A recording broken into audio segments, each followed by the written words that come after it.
Welcome to BNEWS Weekly. I'm Phil Gallagher along with BNEWS producers Sydney Bowles, BNEWS reporters Tad Stefanak, Robert Paris, Bill Hayes, and Arushi Daima, Juliana McGrain with sports, Peter Brown with the weather, and Gretchen Carey with community calendar. Thank you for joining us.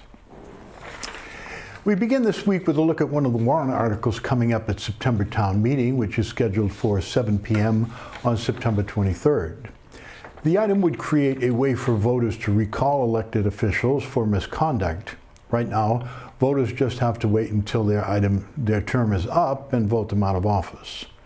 Voters could initiate a recall petition against an official for specific wrongs, including ethical violations like misuse of public funds, ethical misconduct like harassment or discrimination, and criminal activity, as well as more failure to fulfill the duties of their office and failure to fulfill campaign promises.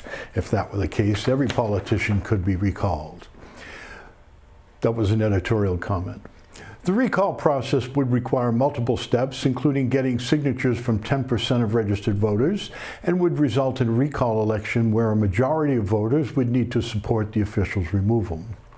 General Bylaw Review Committee member Michelle Huntoon was the driving force behind the warrant article, and she says, I quote, "There's a feeling in town that there's a good old boys club and a lot of people have been sticking around a long time. For people who are paying attention, who are newer to town, or younger generations who are seeing things they're unhappy with, it makes sense to have a procedure to address that without waiting for an election." Of course, also on the town meeting warrant is funding for the Fox Hill Elementary School, a high-stakes conversation that has the potential to turn neighbor against neighbor. Town meeting member Myrna Salzman hopes to ameliorate some of that. She's planning a supper for town meeting members before the main event at 5 p.m. on the 23rd. Salzman says her hope is that town meeting members get to know one another better so they can work together better to address resident concerns. Even as the town is seeking funding for Fox Hill, it is also making progress on its plan to renovate the Burlington High School. In a recent building committee meeting, designer Tape Architects presented 10 strategies for redesigning the building, most of them involving renovating some portion of the building, demolishing some other parts, and constructing new portions to create a more effective school. In one strategy, the architects would tear down the middle of the school to create two separate buildings, an academic building on one end and a non-academic administrative building on the other. Here's Tape's Chris Blesson. What if we could get rid of this middle section, which is effectively two of your second floors and a few of your first floors, and add a sort of face to that and have effectively two buildings connected by some kind of corridor or main street or a boulevard type thing that goes right between them that allows for bus drop-offs and stuff like that.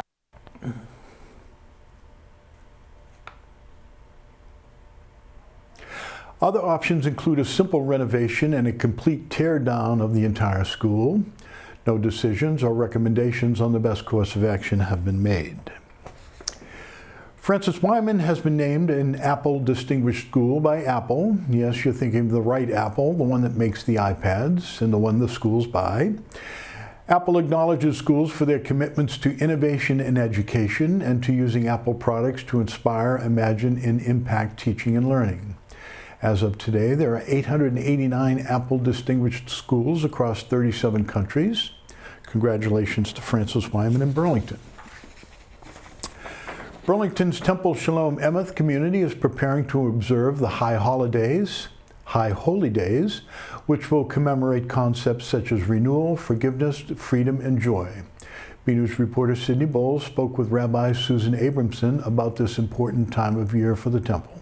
In October begins our Jewish Holy Days season. It's our holiest days of the year and begins with Rosh Hashanah, our Jewish New Year, and then 10 days later is our holiest day of the year called Yom Kippur, which is the Day of Atonement. And it's a very sanctuary-oriented holiday because it's a time when we pray, we thank God for the coming of the new year, the new Jewish year, which Rosh means head and Hashanah means year. So that's our Jewish New Year. And on Yom Kippur, we are very contemplative and we think about the sins which we've committed during the past year, and we ask God for forgiveness, and we try to think of ways that we can improve ourselves and our behavior and our interactions with others. There are lots and lots of symbols for this time of year, and one symbol is the shofar, which I have here. So the shofar is one of our most important symbols, and it's one of our most profound symbols in the Jewish tradition. It's a ram's horn, and it's symbolically from the story that we read every Rosh Hashanah of the story of Abraham and Isaac, and Abraham sacrificing his son Isaac because God asks him to do that to prove his faith. And so eventually Abraham takes Isaac up to the top of a mountain, and an angel of God calls to Abraham and says to sacrifice a ram instead of his son because he's proven his faith in God. It's appropriate when you see somebody who's Jewish during this period to wish them a Shana Tova, which means a good year. In other cultural news, Burlington played host recently to a festival honoring Ganesh, the Hindu god of renewal and new beginnings. I stopped by with BNEWS reporter Tad Stefanak. Let's take a look. Burlington High School was recently the location of the Ganesh Festival, where BNEWS' own Phil Gallagher spoke with members of the New England Marathi Mandal. Marathi is a language and a province in India? Yes, so Marathi is a language. It comes from the province called Maharashtra, which is in the western side of India. New England Marathi Mandal's mission is to preserve the heritage that comes from the Maharashtra region, as well as preserve the language and preserve this heritage for our young ones. Ganesh is a Hindu god of new beginnings, is that correct? Ganesh is a Hindu god of new beginnings. He's considered remover of all obstacles, and he brings in good luck. Usually, Ganesh Festival is celebrated over the period of 10 days. Indians know how to party, huh? Oh, yeah. Usually, people bring the Ganesh idol in their homes, worshipping the idol and singing the praises of the Ganesha Lord. It started in 1800s when Tilak, he was one of the freedom fighters who was trying to free up the India from the British colonization. And he used this festival as an education tool for the masses. Good place to recruit revolutionaries, I would imagine. Yes. So what's going on with the procession? Who's involved here today with that? So for the procession, there is a couple instruments that are key. One is called dhol, which is a drum. Then there is a tasha, which is like snare drum. And then between that, we create a lot of good music and then bring in Lord Ganesh. Along with dhol tasha, we also have one more instrument that will be played. It's a choreographed performance that they will be doing outside, which is called Le Jim. And then there is one more called Jenda. And Jenda is nothing but a flag raised high. They toss the flag and they literally dance on the beats of the music. What are some of the other events that are going on? We have an auditorium program, which is a musical program called Musical Cafe. And in it, they're going to present a very popular Marathi and Hindi, which is another language. And we wish you luck for a great day and a great new beginning. Thank you so much. And thank you for having us. Thank you for having us. From the New England Marathi Mandal Ganesh Festival, I'm BNews reporter Tad Stefanak.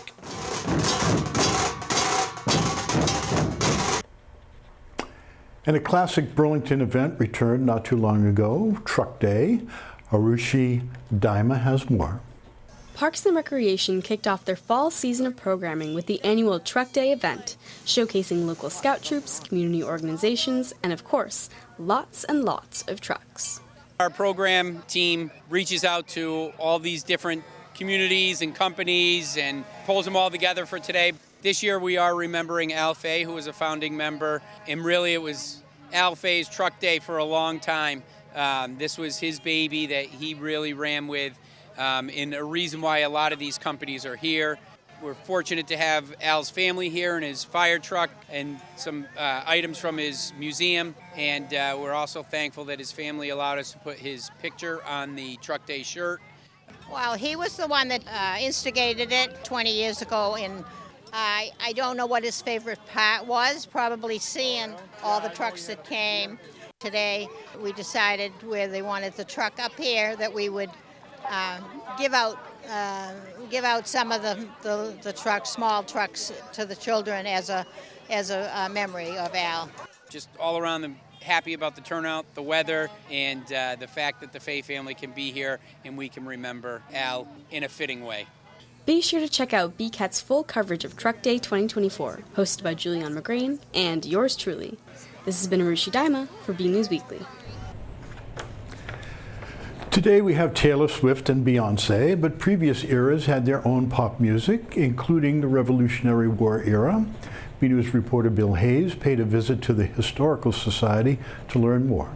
We led fair freedom hither, and lo, the desert smiled, a paradise of pleasure now opened in the wild. At a recent event at the Burlington Senior Center, historical reenactor Darlene Wigton presented some of the most popular music of the Revolutionary War era. Wigton says she loves the melodies of many of the old songs. I think I enjoy the tunefulness of many of them, especially the Scottish songs.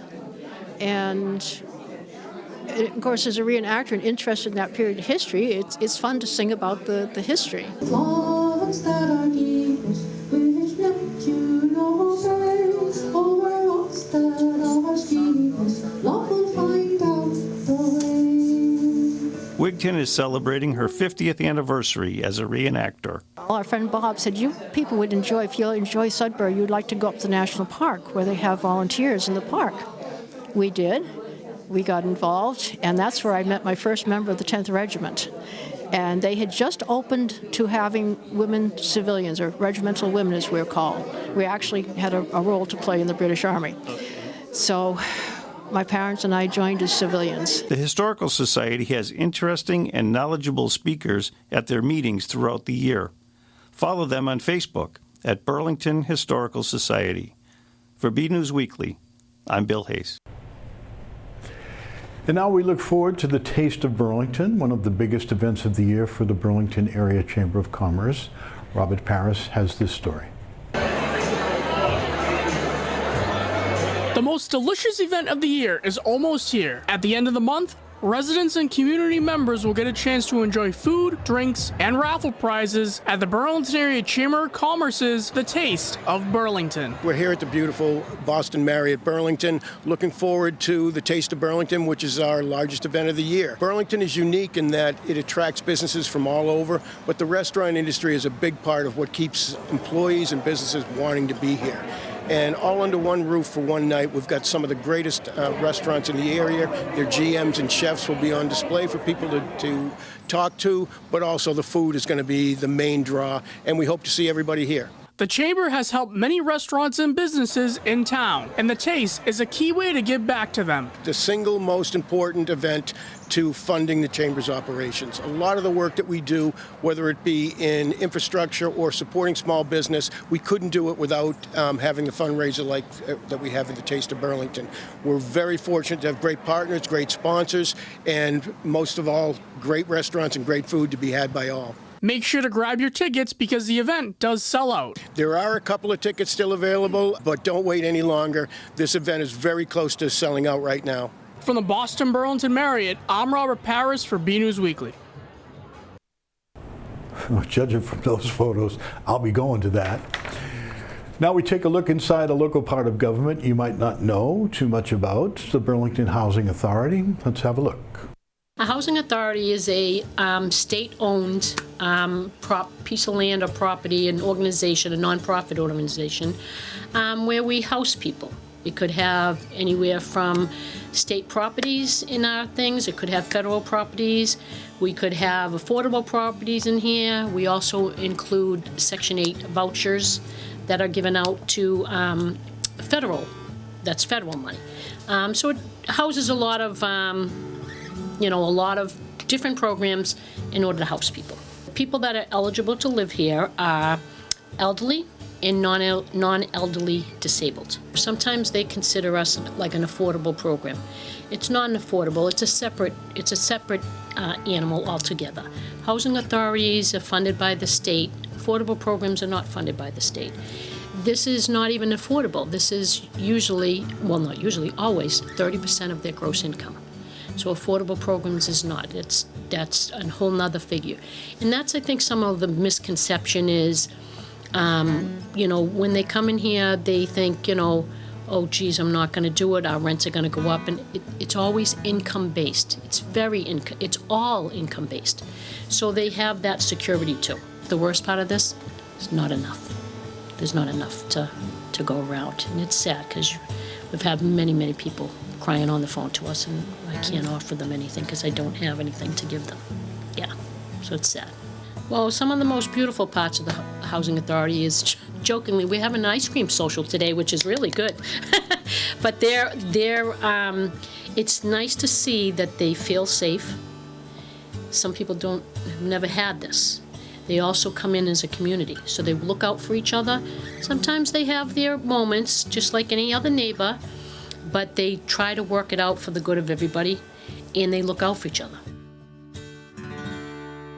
BHS sports calendar is well underway this fall. Let's turn to BNEWS sports anchor Juliana McGrain for the latest.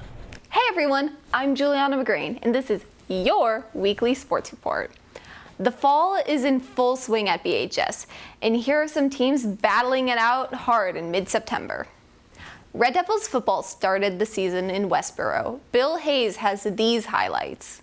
The Westboro Rangers welcomed the Red Devils to their home turf, which was the season opener for both teams. Burlington chewed away some clock in the opening quarter with a drive that lasted 14 plays, ending it with a go-ahead touchdown by senior quarterback Anthony Guerrier. The extra point was no good, 6-0. Westboro found it difficult to score, with the Devils' defense stopping them on a 12-play drive. On the Devils' next possession, it went south as Guerrier passed it to Westboro defender Thomas Cashman. Fortunately for Burlington, Westboro was unable to score. Before the end of the second quarter, Guerrier found junior wide receiver Ryan Brooks for a 3-yard touchdown. Burlington converted on a 2-point attempt, making the score 14-0 at half.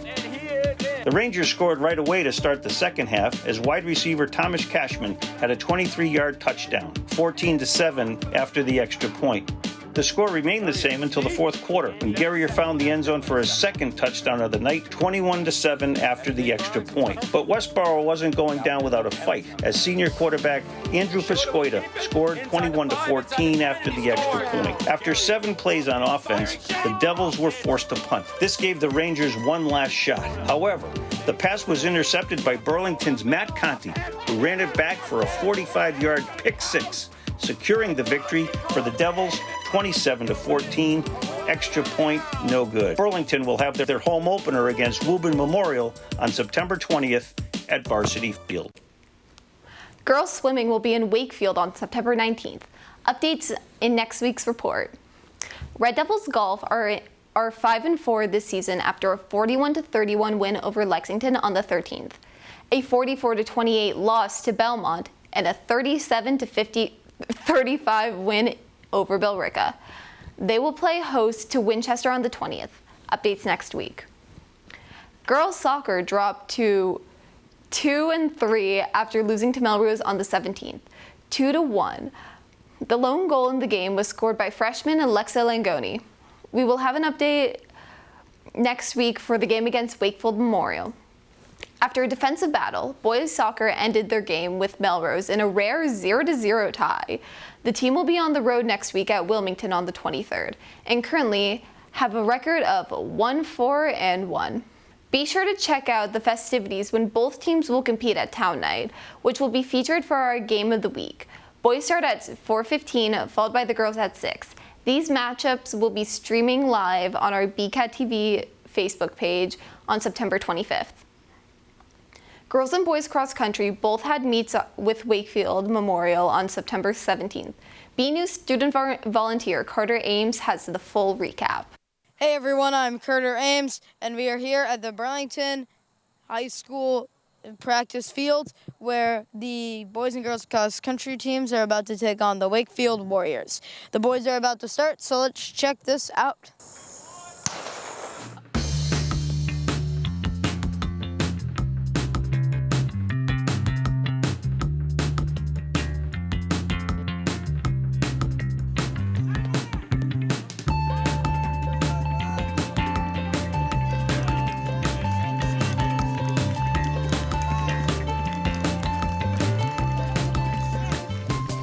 We lost, that's what didn't go well. My young kids, my underclassmen are running very well. Roy Kenyike, junior, ran great. Henry Stefanowitz, the sophomore, second meet in a row, he's run great. For Roy, it was a nice recovery from last week, which was not so good.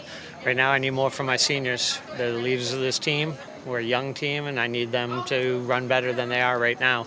Junior Roy Kenyike finished with a time of 16:45. We spoke with him about his results. I ran out slow, and I focused more on the end, so I can have a better finish at the end. What I'm going to focus on for next meet is make sure the middle of my race is a lot faster, so I can have a much more progressive end. The girls are about to start.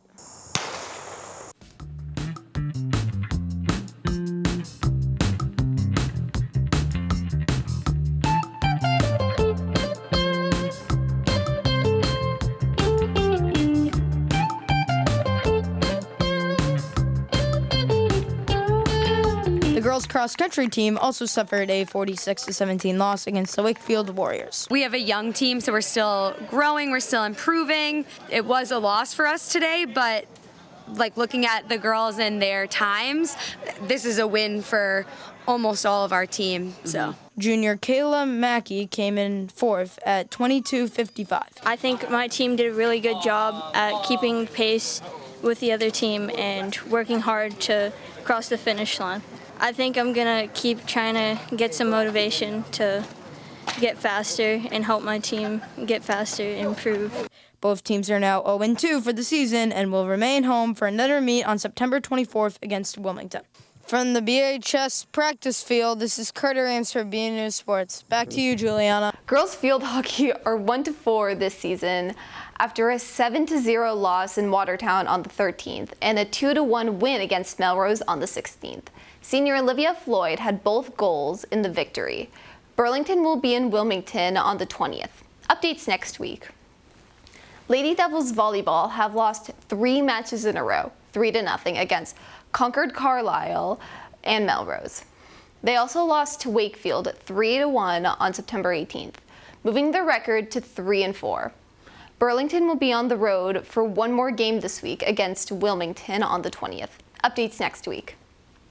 For more Red Devil action, check out our sports section at bcattv.org/sports and follow us on X at BNEWS Sports. That's all for this week. I'm Juliana McGrain. Back to you in the studio. And now to Peter Brown for a look at the weather forecast, and stay tuned for your community calendar with Gretchen Carey. Well, hello everyone, this is Peter Brown with a look at your weather for the next 7 days. Here we are heading into the very final stretch of summer.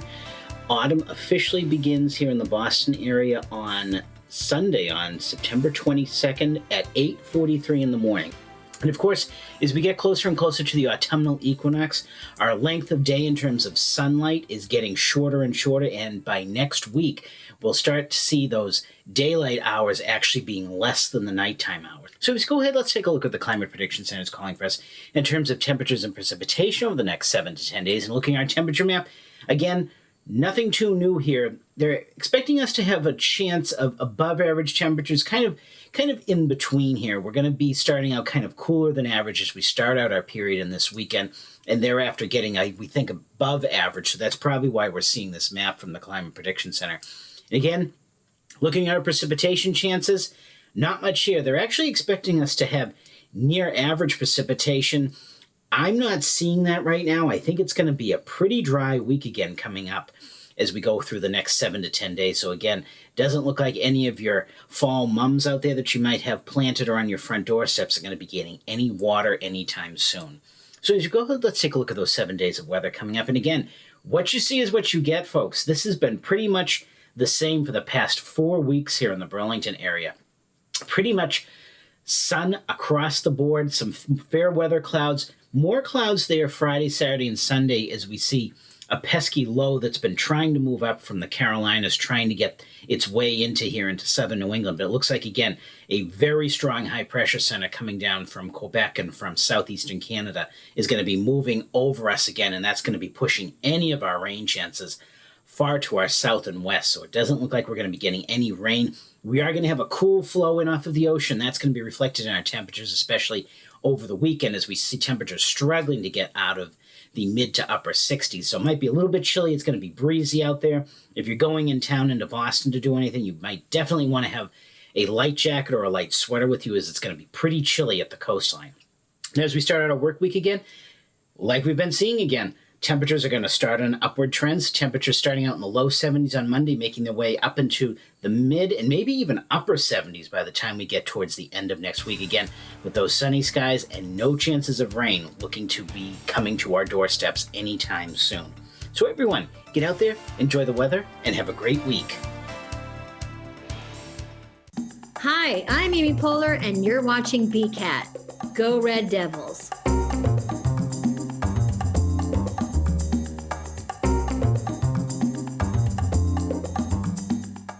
Hey everyone, I'm Gretchen Carey, and this is your Community Calendar. On September 25th at 7 p.m., the Burlington Garden Club will be having a presentation called A Garden Walk with Eleanor Roosevelt at the Murray Kelly Room at the Council on Aging. The lecture will be given by Carol Cohen, an innovator, educator, historian, and playwright. Everyone is welcome, and admission is free. On September 28th from 8:30 a.m. to noon, the town of Burlington will be having a Household Hazardous Waste Day at the Fox Hill School. Burlington residents only.